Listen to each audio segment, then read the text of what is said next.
മൂന്നാമത്തെ എപ്പിസോഡിന്റെ തുടക്കത്തില് നമ്മുടെ രാജകുമാരൻ വന്നിട്ട് മുത്തശ്ശനോട് രാജകുമാരിയുടെ കുറ്റങ്ങൾ മാത്രം പറയാണ്. അവൾക്കിപ്പോൾ എന്നോട് വലിയ സ്നേഹമൊന്നുമില്ല, അവൾക്ക് പൈസ പൈസ എന്നുള്ള ചിന്ത മാത്രമേ ഉള്ളൂ, ഞാൻ കാറിൽ കയറ്റിയതിനും അവൾ പൈസ ചോദിച്ചതെന്നൊക്കെയാണ് പറയുന്നത്. മുത്തശ്ശൻ ഒരു ബുക്ക് എടുത്ത് കൊടുക്കുന്നുണ്ട്. ഇത് നിനക്ക് ഓർമ്മയുണ്ടോന്നും കൂടി ചോദിക്കുന്നുണ്ട്. കാരണം ഒരു കല്യാണത്തിന് ഒരു എഗ്രിമെന്റ് ഉണ്ടാക്കുമല്ലോ, ആ പുസ്തകമാണ് ഇത്. അതുകൊണ്ട് തന്നെ അവനൊന്നും മിണ്ടുന്നില്ല. ഇതൊന്നും ഒരിക്കലും മറന്നു പോകരുത് എന്നാണ് മുത്തശ്ശൻ പറയുന്നത്. അങ്ങനെ പുറത്തിറങ്ങിയ രാജകുമാരൻ രാത്രി രാജകുമാരിയുടെ റൂമിൻ്റെ ഉള്ളിൽ നിന്ന് ആണുങ്ങളുടെയൊക്കെ ശബ്ദം കേൾക്കുന്നുണ്ട്. ഇത് കണ്ട് അവന് ടെൻഷൻ ആവുന്നുണ്ട്. ശരിക്കും അതിൻ്റെ ഉള്ളിൽ രാജകുമാരി ഇഷ്ടപ്പെട്ട സീരീസും കാര്യങ്ങളെല്ലാം കണ്ടുകൊണ്ടിരിക്കുകയാണ്. അവനൊന്നും മിണ്ടാതെ അകത്തേക്ക് വാതില് ചവിട്ടിപ്പൊളിച്ച് അകത്ത് കയറുന്നുണ്ട്. നീ ആരെയാണ് ഇവിടെ ഒളിപ്പിച്ച് വെച്ചേക്കുന്നതെന്നൊക്കെ ചോദിക്കുമ്പോഴേക്കും അവള് ചിരിക്കുന്നുണ്ട്. രാജകുമാരൻ പറയുന്നുണ്ട്, നീ സത്യം പറഞ്ഞോളൂ, ആരെയാണ് ഇവിടെ നീ ഒളിപ്പിച്ച് വെച്ചേക്കുന്നത്? ഞാൻ ആരും ഒളിപ്പിച്ച് വെച്ചിട്ടൊന്നുമില്ല, ഇത് സീരീസാന്ന് പറഞ്ഞ് അവളെ കാണിച്ചു കൊടുക്കുന്നുണ്ട്. അപ്പൊ അവളോട് ചോദിക്കുന്നുണ്ട്, ഇവനായിട്ടാണോ നീ അടുത്ത ബന്ധം സ്ഥാപിക്കാൻ പോകുന്നതെന്ന്? ഞാൻ വിചാരിക്കുന്നുണ്ട് ഈ കാണുന്ന വ്യക്തിയായിട്ട് എനിക്ക് ഡേറ്റ് ചെയ്താൽ കൊള്ളാമെന്നുണ്ട് എന്നൊക്കെ രാജകുമാരി തമാശക്ക് പറയുമ്പോഴേക്കും അവനാണെങ്കിൽ ദേഷ്യപ്പെടാണ്. ഞാൻ നിനക്കിപ്പോൾ മനസ്സിലാക്കി തരാന്ന് പറഞ്ഞ് ചാനൽ മാറ്റി ആനിമൽ ചാനൽ വെക്കുന്നുണ്ട്. അതിനെ കണ്ട ഉടനെ രാജകുമാരൻ തൻ്റെ വാളെടുക്കാണ്, കാരണം ആക്രമിക്കാൻ വരെയാണെന്ന്. രാജകുമാരി പറയുന്നുണ്ട്, നീ എന്തിനെങ്കിലും പേടിക്കുന്നേ, ഇതൊക്കെ ഫേക്കായിട്ടുള്ള കാര്യങ്ങളാണ്, ഒന്നും ചെയ്യാൻ പോകുന്നില്ല എന്ന്.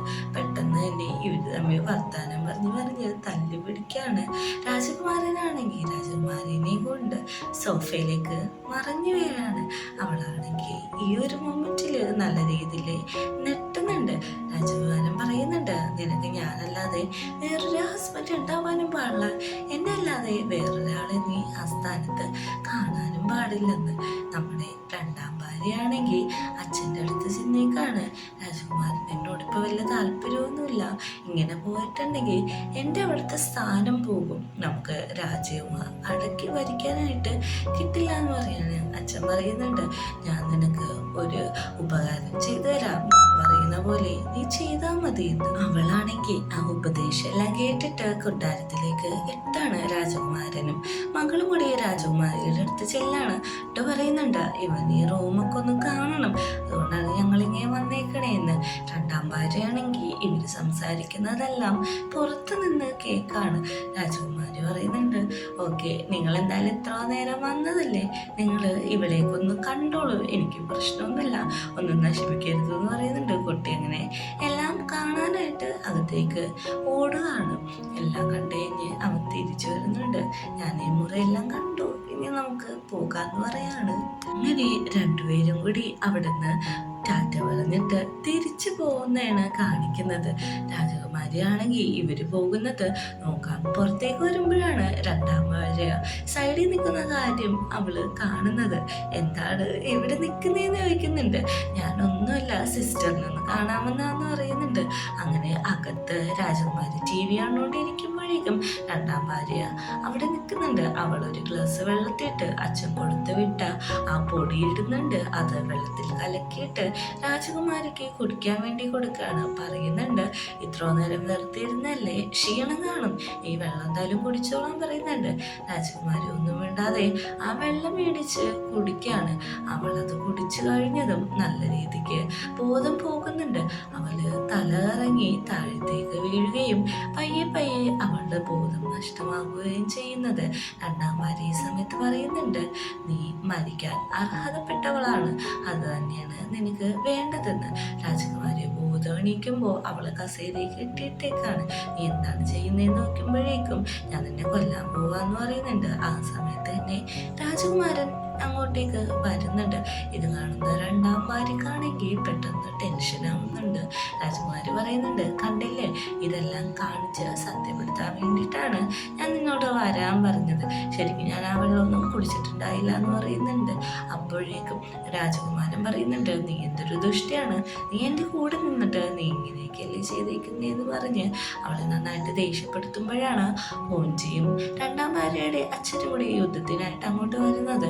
അച്ഛൻ്റെ അടുത്ത് ഓടിച്ചെന്ന് പറയുന്നുണ്ട് ഇവരെന്നെ ഭയങ്കരമായിട്ട് ഹേർട്ട് ചെയ്തു, ഇവരെയൊക്കെ കൊന്നുകളയണമെന്നും. ഹോഞ്ചി പറയുന്നുണ്ട് അല്ലെങ്കിലും ഇവരെ ഞാൻ കൊല്ലാൻ പോവാണ്. ഹോഞ്ചിയുടെ കൂടെ കൂടി രണ്ടാം ഭാര്യയുടെ ഫാദറും ഇവരോട് യുദ്ധം കൽപ്പിക്കാനായിട്ടാണ് ഇവിടെ എത്തിയിരിക്കുന്നത്.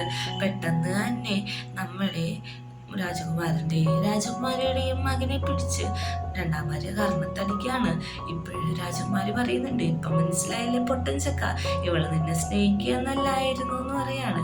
ആ കുട്ടിയാണെങ്കിൽ രണ്ടാം ഭാര്യയോട് അമ്മ എന്തിനാണ് ഇങ്ങനെ തല്ലിയെന്ന് ചോദിക്കുമ്പോ അമ്മയോ, ഞാൻ നിന്റെ അമ്മയൊന്നുമല്ല, നിന്റെ അമ്മ അതാണ്, ഞാൻ നിന്റെ രണ്ടാനമ്മ മാത്രമാണെന്ന് പറയുന്നുണ്ട്.